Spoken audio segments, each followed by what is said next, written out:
Hey guys, alright, it is time to discuss all of the market strategies and numbers and everything that we need to know if you are looking to purchase and get into some of the Team of the Year cards because, again, this event operates far different than anyone in the past. And after crunching some numbers and things, I've come up with some interesting players and whatnot to target. So I want to get this out to you guys so that it can help you at least make your decisions a little bit easier when it comes to going after the Team of the Year players. So let's jump into it. All right, guys, so first things first, here are the sets. You go to the sets, Team of the Year, obviously there's one for every player, and then there is obviously the standard trade in 50 gold players for a gold collectible, and this is going to be super important, guys. So as it stands right now, it is costing about 8. It's different in each console as it's creeping up more and more. More people than ever have wanted to get in on this event. So in the auction house, it's looking like on Xbox, they're creeping up to like $950 for a gold collectible. On PS4, it's a little bit lower. They're still able to get cards at under $900.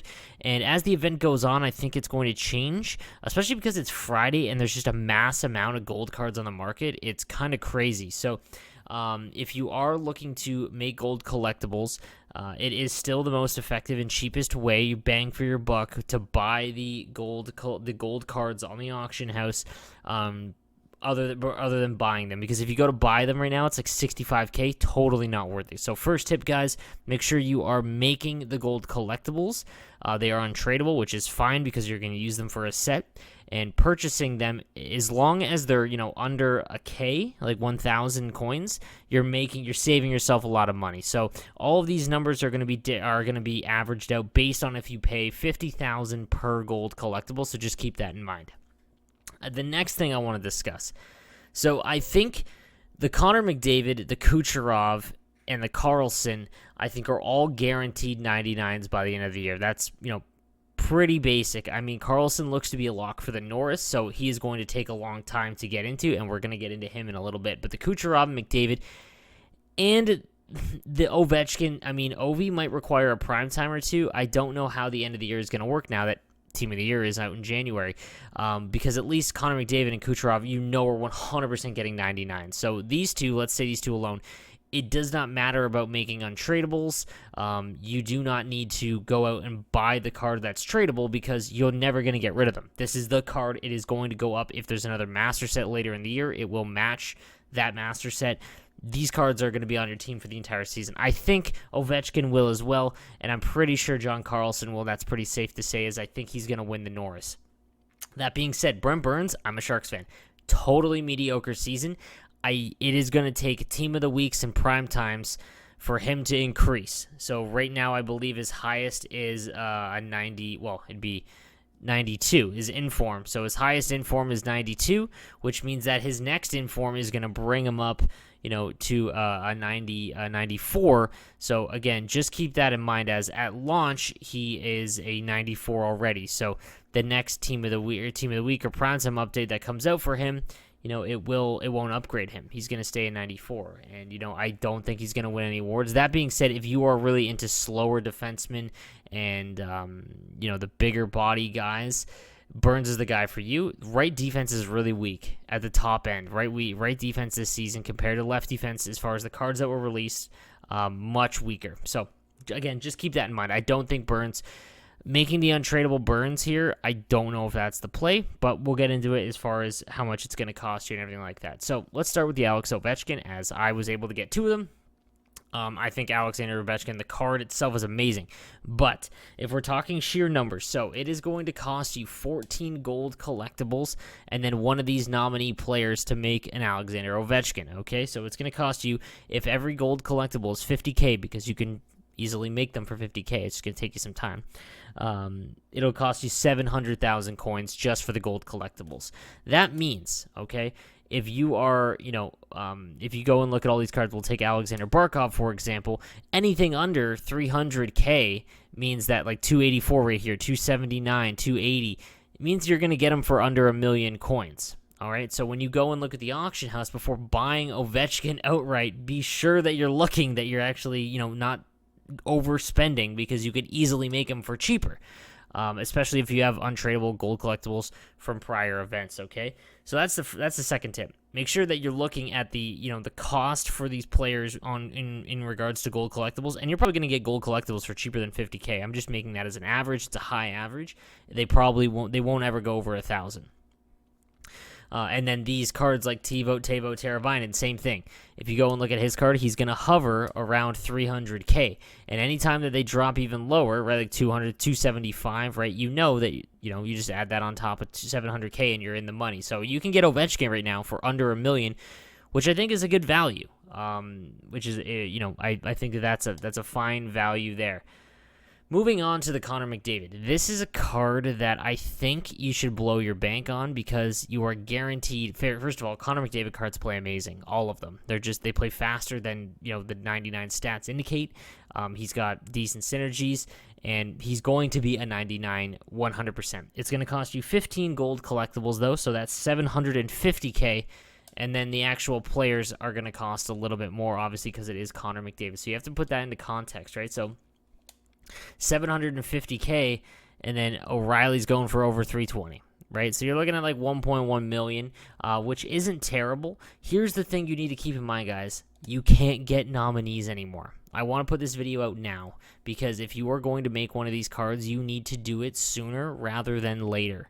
Okay, as people save up more and more coins, all of this. If you are planning on getting a McDavid or McDavid or Kucherov, any of these guys, okay? You need to do it soon. And why I'm urging you to do this is the Team of the Year nominee cards are out. They're out of packs. You cannot get them anymore.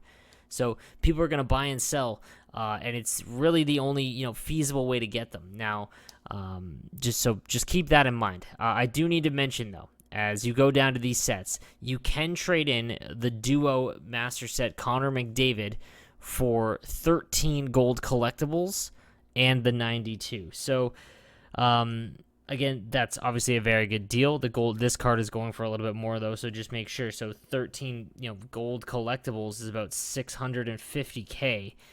So you're obviously saving a little bit there. But it's just something to keep in mind. Maybe if you have that card, you're in better shape as well.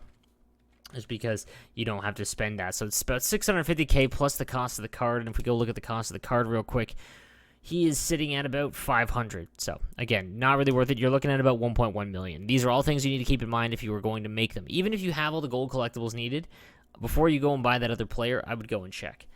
Also, need to point out, unless that you completely run out and you wait too long and you do not have one of these nominees available, because I think the nominees will go up in price right until the end, because at the end of this event, guys, tip number 3, the nominees are going to be very, very cheap, because once they're done, they are done. They are base cards, essentially. So keep that in mind. If you are hoarding nominee cards thinking you're going to cash in because everyone's going to run out of O'Reillys and McKinnons and all that, just remember that, come Friday next week when the event's done, they're done. So if you can't sell them all, you just wasted a ton of coin. Now, because if that happens and you're stuck and you can't, the alternative is if you run out of them, you have to spend 25 gold collectibles at about 50K. You're looking at 1.25 million. So obviously that is the more expensive route, as you can save some coins by doing it the other way. And I think the same thing that I said for McDavid applies to Kucherov. I was able to make Kucherov because I packed Pettersson and I had a lot of gold collectibles available. But all these other cards, again, it's going to require 15 plus stats to trade in. Kucherov is going to get a 99, so you're going to get another left winger. The thing about Kucherov, though, is that he's a left winger, can't play anywhere else. McDavid might be able to get center. He's at 89 faceoff right now, which is a little weak for top-end centers. So maybe one more upgrade. So then he's into the 90s. Again, just keep that in mind. Now on to Burns and Carlson, because now things get a little bit different. When you go to Burns, right, it's only going to cost you 10 gold collectibles, which is 500K, plus whatever card you trade in, okay? Now, remember what I said, though, is that Burns, I don't think, is going to be guaranteed higher-end cards. Unless they have another event, you're looking at about 200K, so under 200, so you're looking at about 700K for this Brent Burns. Do I think that he's... Here's the thing, guys. Like, he is based on play style. If we go and look at Brent Burns' excuse me, if we go and look at Brent Burns' stats, it's based on playstyle. I am a diehard Sharks fan, and Brent Burns' card never works for me, just because the way I defend and the way I play is very end-to-end. It's I take a lot of my offense is off the rush, and my defense is mostly defending off the rush and trying to. I'm not very good at trapping. So when it comes to that, if you play like that end-to-end and you like to have fast defensemen, this Burns' cards never play well. And when you look at this one, it's going to be a while before he gets upgraded even more, right? So he's at 93 right now. He'll go up to a 94 as his next inform, but there's no guarantee he's going to get a lot of informs, man. Like, I watch him every night. He's having a very mediocre season. I think he's negative 22, and I know he puts up points, but I don't know. So just be careful with that. His wrist shot is far better than his slap shot. Not that his slap shot's bad by any means, but he is huge. So if you are looking for Brent Burns, he's around 700K. So, again, if you go to the auction house right now, remember that any over 700K, 680, see, like, that's a fair price. Any of these ones over 700, not worth. But this 680 is right around what it should be. That's what I'm talking about when I'm trying to discuss, like, doing the math on the gold collectibles and the players. Because that's what I want to bring your attention to, is to not just go to these guys. Like, we'll take Connor McDavid, for example. If we search him, any for under 1.1 million is an absolute bargain. See, he's creeping down there. This one's at 1.145, and it's not selling, right? So anything under that is in good shape, but any of these are just overpayments because you could just make them for far cheaper. But like I said, the tradable versions are gonna be huge because once the event's done, these cards will fly up. What I said about the nominee cards.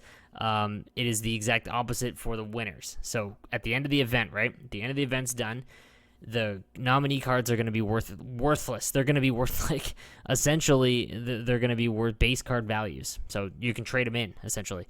The winners, though, however, they are going to be the most valuable cards in the game. They are going to be the James Neals. Like, they are going to be around 1.5 million in value. Not that they'll go for that, but you will not get them easily after this event is done. And if you are saving your coins all year long, before, let's say you're trying to play for GWC and have a top team, these few cards, McDavid, Ovechkin, Kucherov, and Carlson, I think any of them, you're playing the long game and, well, the short for the forwards, but you need to get these guys if you are looking to have one of the best teams and have some of the best lineups. Because if you don't, then you're chasing the master set guys and the prime times and all that stuff, and that's a dangerous game when you get later on in the season because literally everyone else is. So keep that in mind. Now, that's with Burns. Now, Carlson's a little bit different because I think Carlson might be one of the better values. Again, like I said, he is probably going to win the Norris. I would be stunned if he doesn't. Maybe an injury. Again, that's going to apply to all these cards. The injury could really mess things up. But if there is a master set coming for any of these guys, they also upgrade to their master set as well. So the Team of the Year, John Carlson, only costs 4 gold collectibles. So 200K plus whatever card. So, for example, this Pateri Nicola card, we're looking at 350. So it's like 550 for this John Carlson. Now, he is going to be a 90 overall, and his card is not all that amazing. So you're paying, top dollar 500K, which is basically, for 500K right now, you could get the 94 Hedman. You could almost get Chara, like the best guys available. But again, it's worth it, I think, in my opinion, just because, just watch some of these guys, man. If you're paying 200K, if you get any around, under 300, that's an instant buy. But just watch out for him. I do think he's going to get a 99, but you got to be patient because it's going to take a while. Lastly, so the last set that we've got is the Jordan Bennington. And Jordan Bennington is a curious case because we'll go and take a look at his, he's the same price as John Carlson, costs 4 gold collectibles. But his other cards that you use to trade in are going for under 200K. So it means you're getting him for around 350K. Here's the thing. I think him more than anyone else's value is going to jump up. And the reason for it is right after this event's done. So we're getting to the end of January, and then we're going to have, AllStar and things like that. Teams, if you remember back to NHL 19, when that Grant Fuhr card came out near the end of January, it had like 4 to SP. It was something crazy, right? And obviously these cards have 4 to SP, but it was really good synergy. He was going for a ton, but you could never use him. Same kind of thing for Jordan Bennington. He's 6'1", so it's not terribly short, but anything under 6'4", I really don't use. It's just the meta in this game. It just, for whatever reason, it's brutal. I mean, rip Pecorine, but his aggression as well is only 78. So I think that was actually adjusted because his aggression was a little bit higher earlier. But his aggression only being 78 is not terrible, but as he goes up, if his aggression goes up as he gets more and more prime times, I don't know if it will. 78 is not terrible. Under 80 is where you want, but it doesn't matter. Forget that. There's going to be way better options in net as your starting goaltender.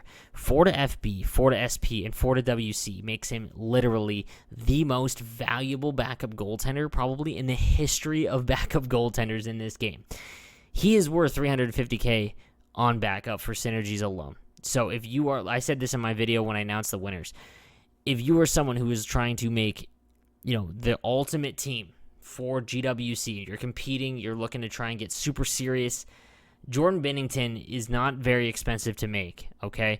And as the event goes along, I think his nominee cards, I don't think a lot of people are going to make them. They're going to use all of their coins for whoever, and right near the end of the event, so we're talking next Friday, it's 2 p.m., people are starting to get worried because there's still nominee cards on the market they need to get rid of because they're not going to be used at all, right?